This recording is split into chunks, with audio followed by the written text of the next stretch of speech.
Welcome back to the channel, The Book Collector. My name is Joan and I collect books.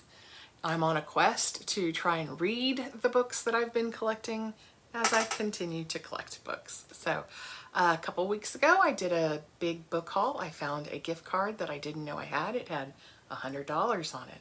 So what else would I do but buy books? So I had a big book haul, and you can look for the video, if you want to see all the books. And last week I started this First Impression Friday where I take 3 of the books. I kind of had them in categories, kind of a stretch. I just picked it by the cover, really. I didn't know anything about them. Then I collect books about books and words and libraries, so I have a stack of those. And then I have a stack of stories that I was already familiar with, but I hadn't read the book about it. And then I had a stack about authors who I'd read earlier and liked, and I don't really know anything about the books. So last week I did my first one where I reviewed the first 3, and now we're going to do 3 more. So I kind of picked from those stacks. This one is The Wishing Game, and of course it is a book about books. Well, not of course, but you can tell by the title. The cover is what I meant to say, not the title. So, let's see. The Wishing Game.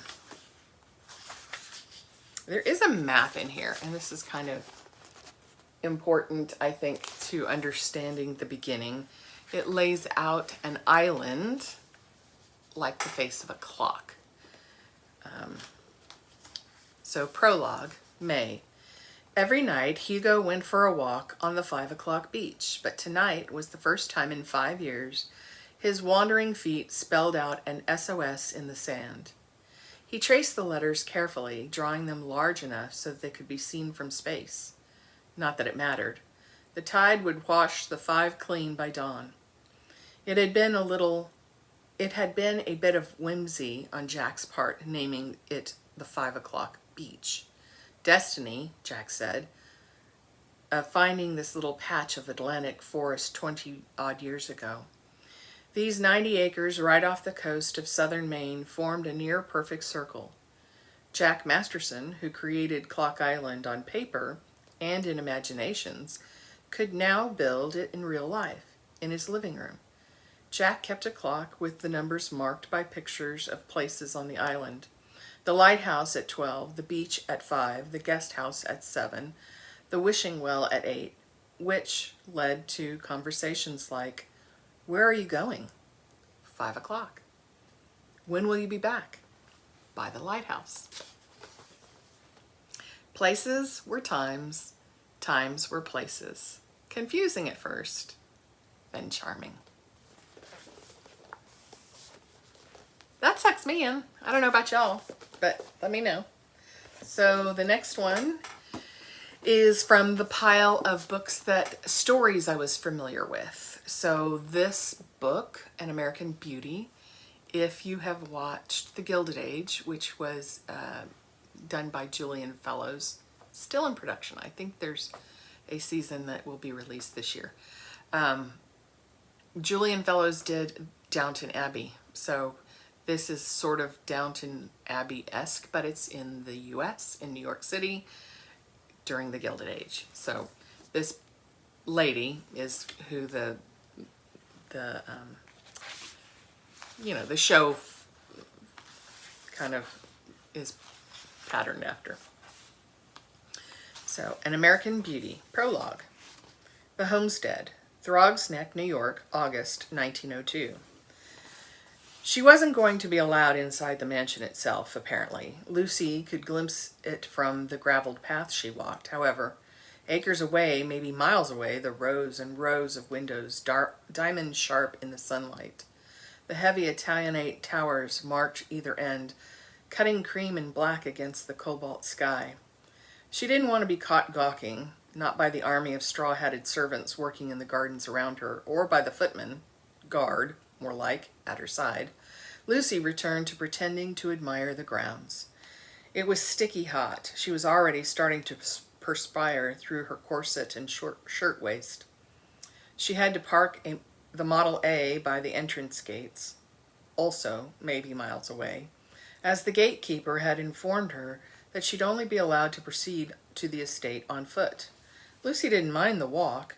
She was spry enough to be perfectly honest, but the grounds were begging to be admired.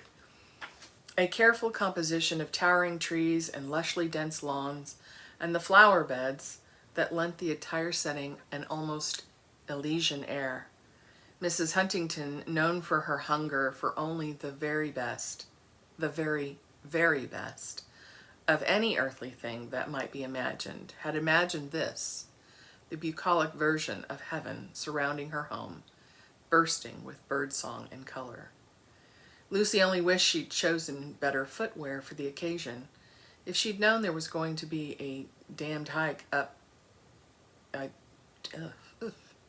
If she'd known there was going to be a damned hike involved in this assignment, she'd have worn a lower heel. Okay, a little cursing after I just got through. Anyway, I don't know, this one might take a little more while for me to get into than the other. Okay, now this one, I just think this is going to be funny, and there's going to be coarse language because it's a grouping of people that maybe, you know, it's a town. So, Chapter 1, Food of the Gods. Ronnie Childers was tripping his something off in Jackson Square when an angel of the Lord appeared before him. She was a glorious vision dressed in black gym leggings and a Bikini Kill t-shirt, her golden hair twisted into a messy knot on the top of her head. She looked a lot like a girl he used to get stoned with back in high school. The angel hovered over his park bench, and the streetlight casting a halo behind her head. "What the blank are you doing, Ronnie?" she asked. "Am I that blanked up, or is it really you?" The angel snorted. "Both," she told him. Tears of pure joy sprang in Ronnie's eyes. "Hallelujah," he said.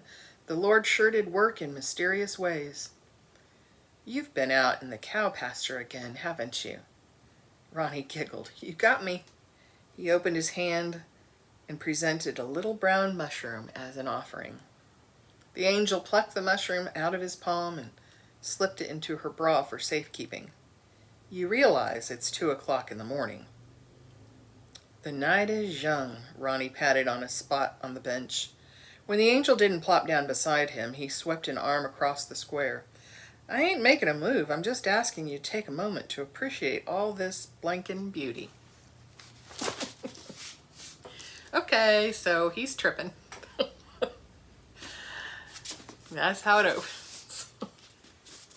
Okay, based on these three, which book would you likely read first? This one, or this one? So my first impression, and my first is probably this one. I'm intrigued. I know that from reading the back, something about the author who wrote a huge series, this Clock Island series, and I can only think it's akin to Harry Potter, which I'm in the process of rereading the whole series, which I haven't read in over 20 years. So very fun kind of to tie in. So I would probably pick this one. What about you? Have you read any of these? Would you be tempted to read any of these? Very different genres. I will definitely read all three. I want to read all three. This one I think might be a little slower start to get into, but we'll see. The other two I think would be pretty easy to get engaged with. So that's all I have for this Friday. Hopefully this gives you something to think about and maybe piques your interest in one of those books. Please let me know in the comments if you've read them or plan to read one. And I really thank you for watching. If you like the video, give me a like and subscribe so you don't miss any of my, you know, blathers about books. I blather about books.